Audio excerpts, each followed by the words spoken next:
Hola chicos, el tema de hoy será propiedades de la materia. Recordemos que la materia es todo lo que ocupa un lugar en el espacio, ¿verdad? Es un tema que se ha visto desde la primaria, donde tenemos que reconocer que absolutamente todo lo que nos rodea es materia. Desde la mesa, el lápiz que tiene la par, el televisor, absolutamente todo lo que usted vuelve a ver en su entorno es materia. Nosotros mismos somos materia.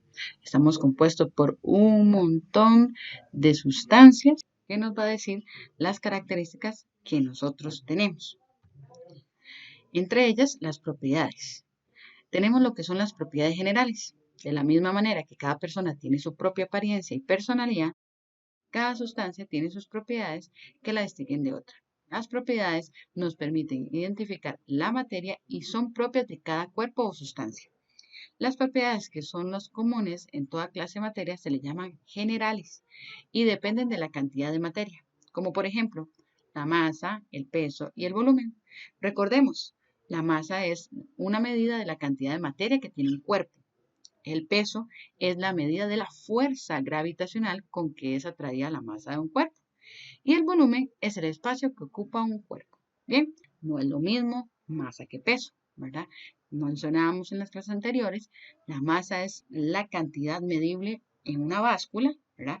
Mientras que el peso es muy importante que lo recordemos, que es una fuerza. Tenemos también lo que se divide en propiedades químicas y físicas. Vamos a analizar lo que son las propiedades químicas.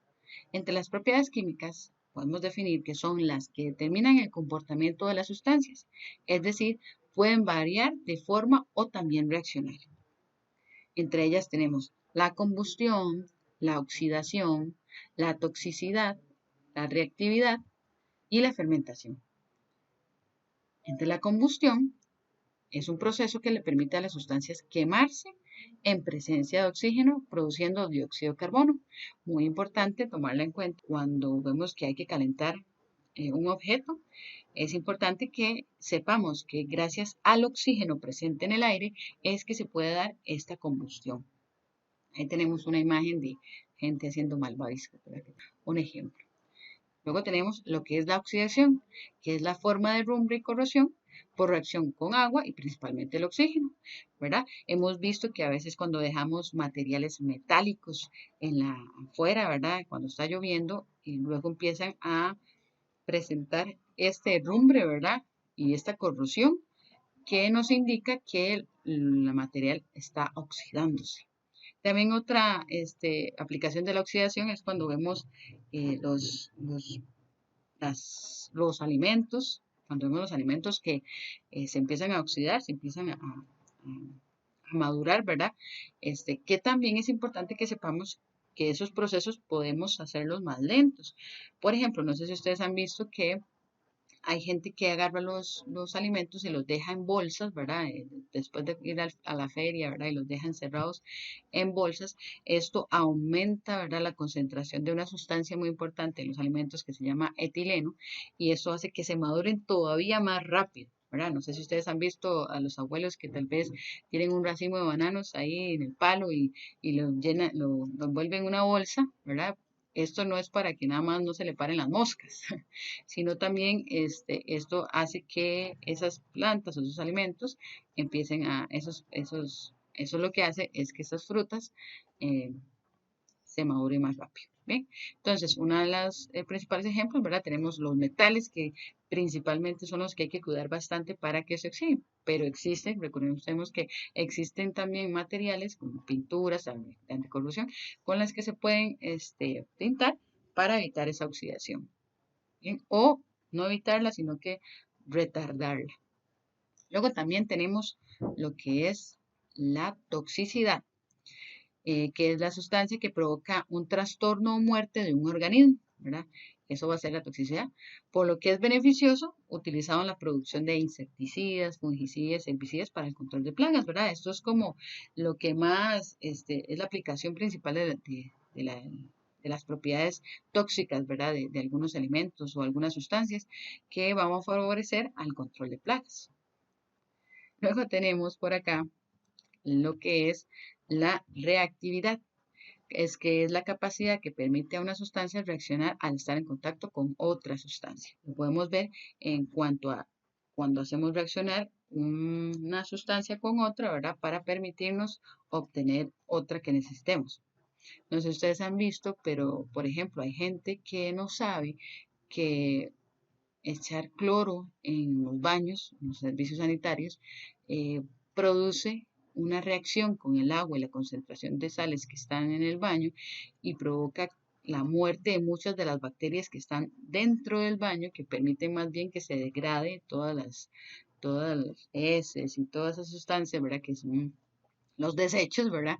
Pero las bacterias se encargan de degradar eso y facilitar que se degrade más rápido y que no haya tanta cantidad, pero al echar ese cloro hace una reacción, ¿verdad? Y provoca que muchas de esas bacterias mueran. Y por eso es que en ocasiones se aumenta la cantidad de desechos tóxicos rápidos en, un, en el tanque de baño. Bien, también, no sé si ustedes han dado cuenta, pero cuando ustedes se bañan, al bañarse con jabón, a veces, dependiendo con las sustancias que se laven en el baño, se empieza a crear costras, ¿verdad? Y uno dice, pero ¿de dónde salen estas costras en las paredes del baño? Se deben a la reacción que tienen los jabones, o el tipo de jabón, con las sustancias con las que se limpia el baño. Por eso siempre es importante reconocer cuáles son las sustancias que se están empleando, ¿verdad? En los baños o para limpieza, porque puede provocar reacción, no, que provoque una reacción que sea más bien tóxica para las personas. No sé si ahora, con el COVID, se ha dado mucho énfasis en que cuando se van a hacer el empleo de limpieza, no se eche cloro y desinfectante, ¿verdad? Porque obviamente estas dos hacen una reacción, además de que se indica por el mal olor, porque al reaccionar estas dos liberan un mal olor. También lo que ocurre es que estas dos sustancias quitan la propiedad de la otra, ¿verdad? Y entonces realmente no se está logrando una eficiencia en la limpieza. Por eso se recomienda que primero usted, si quiere aplicar cloro, aplica el cloro, espera que esté con agua, ¿verdad? Limpia. Luego pasa al desinfectante, ¿verdad? Pero luego de que el cloro haya reaccionado con el agua, ¿verdad? En menor cantidad y haga su efecto y luego cuando se seca poderle hacer el paso del desinfectante. ¿Por qué? Porque al estar los dos en contacto, reaccionan y en lugar de hacer algo positivo, hace algo negativo. Luego tenemos lo que es la fermentación, que ese es el proceso químico de descomposición provocado por la presencia de algunas bacterias. Aquí les pongo un ejemplo, bueno, varios ejemplos donde está la fermentación acética, la fermentación butírica, la láctica y la alcohólica. Si ven, cada uno tiene sus propiedades. Por ejemplo, en la fermentación acética es donde se convierte o se obtiene el ácido acético, que es el vinagre común que se utiliza para limpieza o también hasta para las ensaladas, ¿verdad? Luego tenemos la fermentación butírica, que es una fermentación que se causa por las bacterias, pero esto lo que va a crear es el olor desagradable de muchos productos lácteos, ¿verdad? Que empiezan un olor horrible. Esto es por la fermentación butírica. O también esto puede darse en otro tipo de sustancias, no solo en lácteos. También tenemos la fermentación láctica, que es la fermentación, que igual es un proceso de descomposición de algunas bacterias que lo que va a producir, en este caso sería el yogur, muy importante para la parte industrial. Y luego también tenemos lo que es la fermentación alcohólica, que igual es un proceso químico donde bacterias hacen la fermentación y producen lo que finalmente es el alcohol.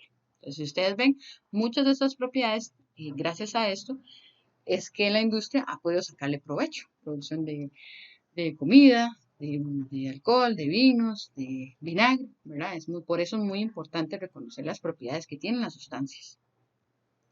Luego tenemos también lo que son las propiedades físicas, que son aquellas cualidades de la materia que pueden determinarse o percibirse a simple vista, sin que haya un cambio o en su composición. Recuerden que las propiedades químicas tenían un cambio en la composición, ¿verdad? Al reaccionar con otras sustancias. Sin embargo, las propiedades físicas son fáciles de percibir y con los sentidos todavía es más fácil. Luego tenemos entre las propiedades el olor, color y textura. Entre el olor tenemos que los olores son de las sustancias químicas que se aprovechan en la industria para fabricar perfumes, cremas y jabones. Esta propiedad es detectada mediante el olfato y algunas sustancias son inodoras. Inodora significa que no huele nada.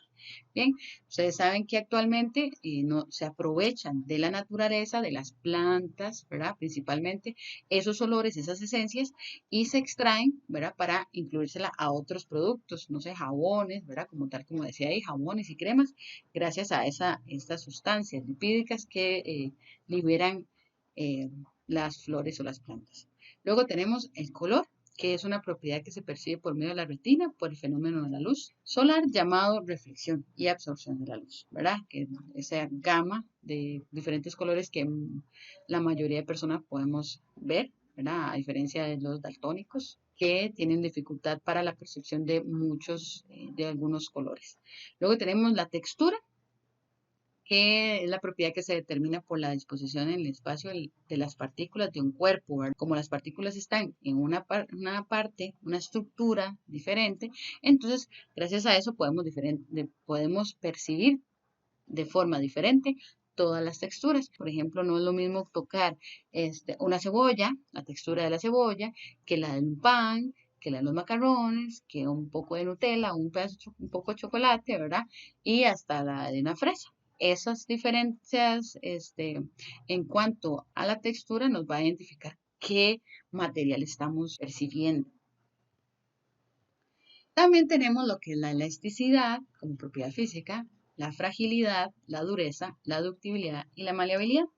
En cuanto a la elasticidad, tenemos que es la capacidad de los cuerpos para deformarse cuando se aplica una fuerza y de recuperar su forma original al suprimir dicha fuerza, como cuando agarramos una colita o un elástico que lo estiramos y otra vez vuelve, y si lo soltamos y dejamos de aplicar esa fuerza, vuelve a su estado original. Luego también tenemos lo que es la fragilidad, que es la propiedad física de ciertos cuerpos que les permite romperse o quebrarse sin deformarse previamente. Recuerden que para tomar el control de lo que es frágil, es simplemente que si usted lo golpea, si es muy frágil, en lugar de deformarse durante el golpe, se rompe, es que es más frágil. Bien, si lo que pasa es que le aplicamos una fuerza y se deforma, o sea, es menos frágil. Bien, luego tenemos lo que es la dureza, que es la resistencia que oponen los materiales a ser rayados. Es diferente la dureza que la fragilidad. Si vemos la fragilidad era quebrarse, mientras que la dureza es una propiedad que lo que indica es la resistencia a rayarse, ¿verdad? A rayarse. Entonces, por ejemplo, tenemos el material más duro, es el diamante, que lo que va a hacer es que va a rayar a todo lo raya, pero es tan duro que cuesta mucho rayarlo a él. Bien, también tenemos lo que es la ductibilidad y la maleabilidad. La ductibilidad es la propiedad de los metales que les permite hacer hilos o alambres. Muy importante para el alambrado público, ¿verdad? Que mencionamos que hay muchos metales que son muy dúctiles, ¿verdad? Y les permite que al realizar esos hilos, ¿verdad? No se rompan con facilidad, ¿verdad? Y puedan servir para la elaboración de cables, hasta para fibra óptica. Luego también tenemos lo que es la maleabilidad, que es la propiedad de los metales para crear láminas, o sea, los moldean, como por ejemplo cuando van a hacer portones o van a hacer un anillo, ¿verdad? Entonces, que tenga esa propiedad le permite que usted pueda formarte o darle forma a ese metal como usted quiera. Si un metal no tiene propiedades maleables o es muy poco maleable, significa que no tiene esa propiedad de que pueda formarse o crear una lámina. Bien, mientras que el que es maleable perfectamente se puede manejar o manipular para darle formas. Bien, luego tenemos lo que es la densidad, que es la cantidad de masa contenida en una unidad de volumen. Ahí tenemos lo que es la fórmula de la densidad. La masa es la letrita que está arriba, que es una M, y el volumen es el que está abajo. ¿Qué es lo que refiere esa fórmula? es que la cantidad de masa depende del volumen en el que se encuentre esta sustancia. Por ejemplo, vemos esta imagen donde se presentan diferentes líquidos con diferentes densidades, lo que permite que se pueda ver uno arriba del otro, ¿verdad? Y que cada uno se pueda separar gracias a que tienen diferentes densidades. Luego tenemos lo que es el punto de fusión, que es la temperatura a la cual una sustancia sólida pasa a estado líquido, ¿verdad? Entonces, por ejemplo, aquí tenemos un ejemplo muy común del hielo, ¿verdad? Que de pronto si ustedes ponen una muestra de hielo ahí en la mesa, de pronto un tiempo pasa y ya no hay ningún hielo, ahí solo está el agua, ¿verdad? En el caso, si ustedes pueden identificar esta gráfica, podemos ver que menos de los 0 grados Celsius, en cuanto al agua, va a estar en condición de hielo. Pero a partir de los grados Celsius, subiendo un poco la temperatura, llegando a los 10 grados centígrados, va a empezar a cambiar su estado, de estado sólido a líquido. Entonces empieza el proceso de fusión. Luego esta se va a convertir en agua hasta los 100 grados Celsius. Recordemos también que en este caso, no sé si ustedes han visto cuando van caminando por la calle y el día es muy caliente y después de una lluvia, ojalá, después de un aguacero típico en Costa Rica que está haciendo mucho sol y de pronto llueve y otra vez vuelve a hacer sol, entonces de pronto la calle se empieza a secar y uno dice, ¿cómo se secó tan rápido? Y ya se convirtió en vapor esa agua, ¿verdad? Porque si se seca el agua es que ya se convirtió en vapor, pero no llegó nunca a los 100 grados para convertirse en vapor. Recuerden que el agua puede cambiar de estado simplemente con el subir de temperatura. Va a subir su temperatura y puede convertirse en vapor antes de que llegue a un proceso de ebullición.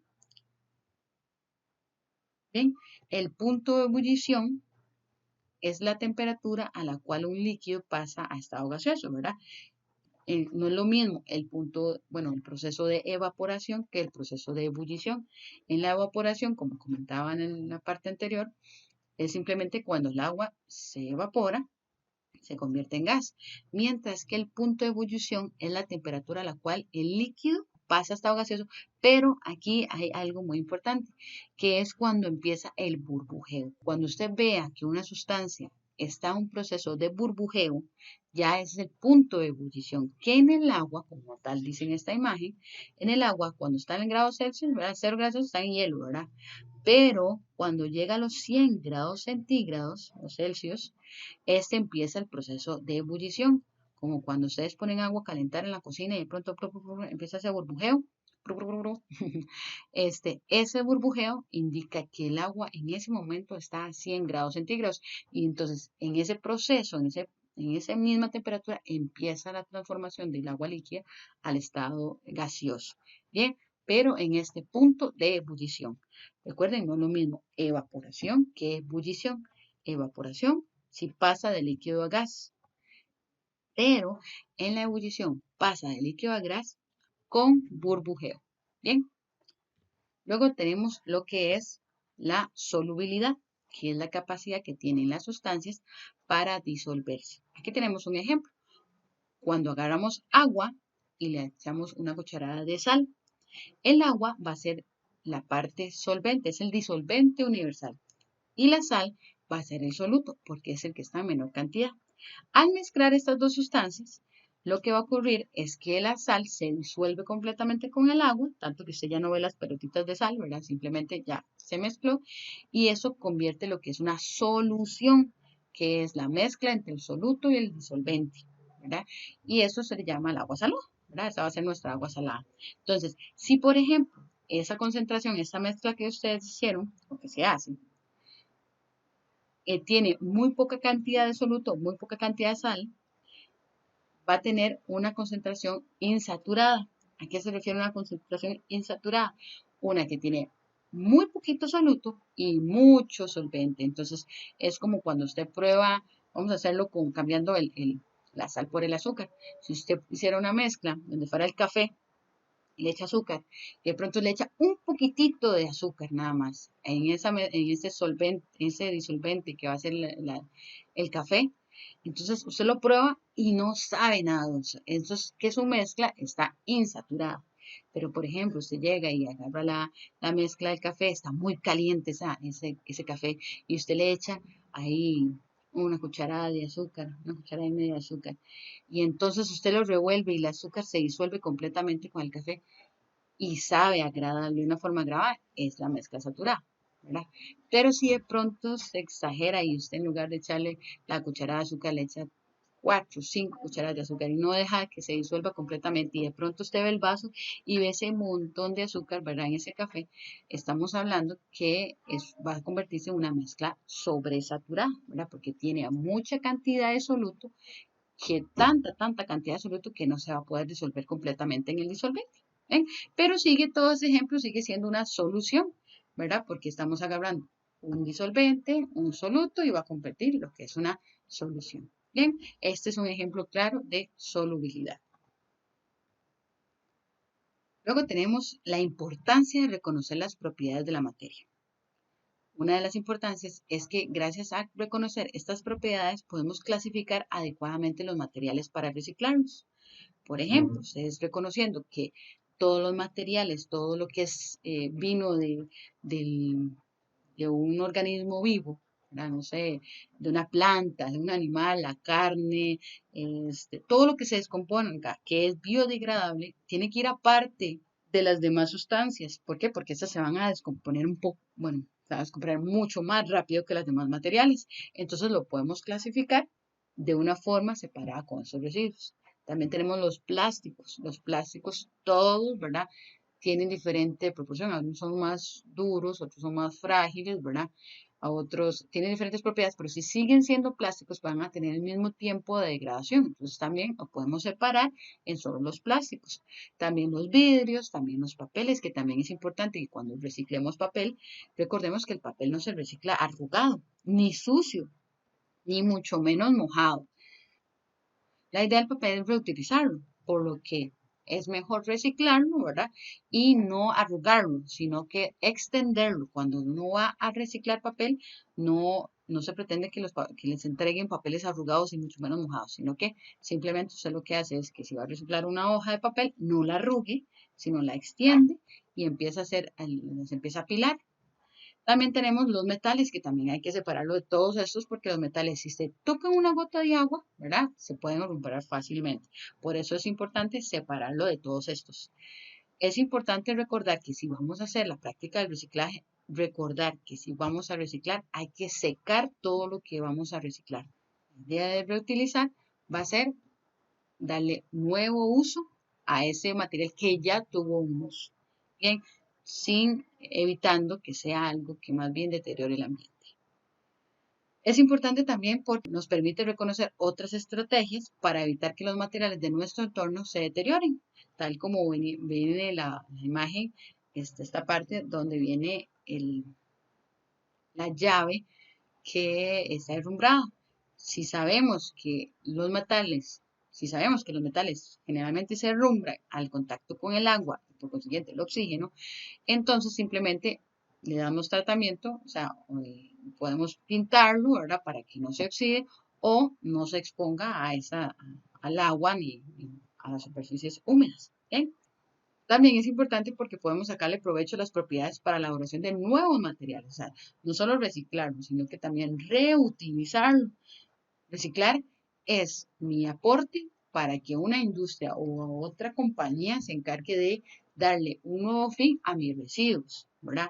Pero reutilizar es que yo vea mis residuos y digo, bueno, voy a hacer con este plástico que tengo aquí, esta botella, voy a hacer una casita para pajaritos o unas macetas o vamos a utilizarlo para un instrumento de riego, como instrumento de riego o hasta para los empaques de comidas, ponerles una tapita, sellarlos con las tapas para que no se rieguen, ¿verdad? Entonces, todas son estrategias para reutilizar, ¿verdad? Recordemos que reutilizar es darle fin a un material que ya tuvo su uso.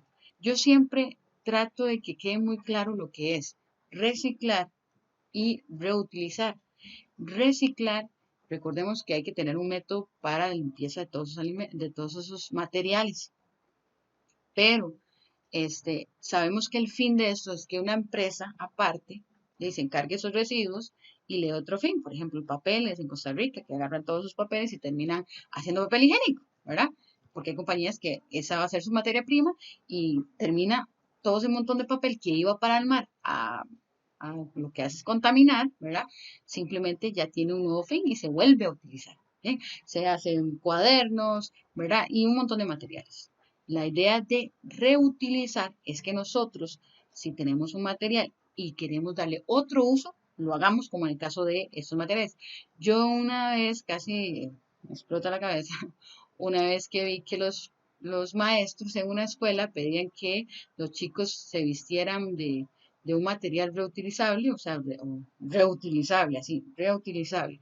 Y yo dije, ah, mira, seguro los chicos van a utilizar cosas, ¿verdad? Que ven en la casa y las vuelven a usar. Pero me quedé anonada cuando vi un montón de chiquitos con bolsas plásticas como, como un material. Y yo dije, mentira que ese chiquito agarró una bolsa plástica del basurero, lo que tenía uso, y se la puso otra vez en la ropa, ¿no?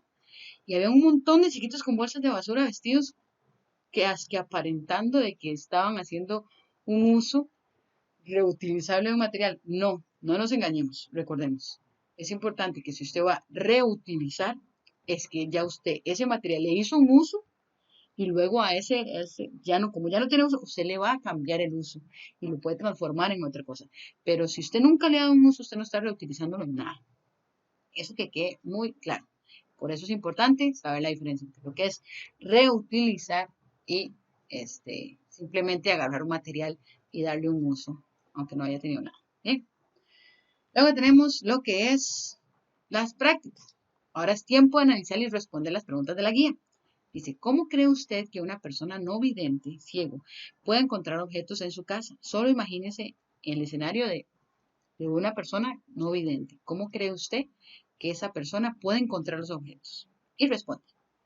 Luego tenemos, ¿qué necesita hacer una persona no vidente para poder identificar los materiales necesarios para cocinar sin ponerle a la cena un producto que pueda perjudicar su salud? ¿Cómo cree usted que una persona no vidente puede decir, bueno, aquí agarro esto, ¿de qué forma usted cree que él puede identificar cuáles son los materiales necesarios para realizar esa tarea?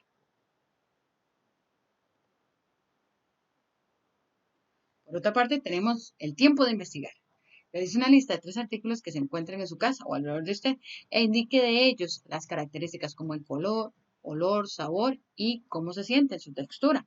Suave, duro, liso, rugoso o áspero, ¿verdad? Entre otras. Y tabule esa información obtenida. ¿Bien? Entonces yo aquí les puse un ejemplo. En el caso de un artículo, jabón de ropa, veo el color, es azul y blanco, el olor, tiene un olor hasta la empaque dice floral, sabor, ni lo voy a probar porque es un jabón, entonces ni siquiera le voy a poner si es amargo, no, no lo voy a probar porque sé que no es de consumo. La textura puedo sentir su textura y es dura, ¿verdad? Y la característica principal está en polvo y es sólido. Bien, entonces ahí ustedes buscan 3 ejemplos más y dan su propiedad. Luego tenemos la hora de explicar lo aprendido.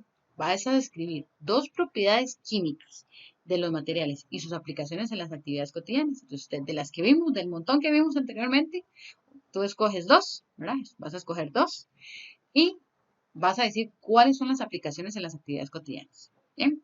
De igual forma, vas a describir 2 propiedades físicas, o sea, esas que podemos percibir con los sentidos.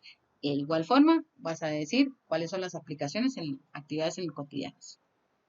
Y finalmente vas a escribirme 2 estrategias en lo que se puede dar selección y un uso adecuado de materiales para aprovechar sus propiedades de manera eficiente, disminuyendo el impacto ambiental. Usted me va a decir 2 estrategias de 2 materiales que usted vaya a escoger, ¿verdad? En los que usted puede darle otro fin que no es el que tiene. Digamos, una botella plástica. Encontré una botella plástica. ¿Qué otra estrategia puede hacer usted para que esa botella plástica, que ya se tomó el fresco, ya no tiene uso, qué puede hacer, qué estrategia puede hacer para que se puedan aprovechar las propiedades de ese material que, muy importante, disminuya el impacto ambiental?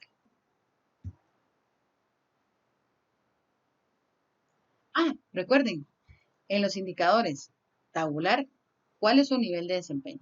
Si logro, por ejemplo, el nivel de desempeño dice describir las propiedades materiales y sus aplicaciones.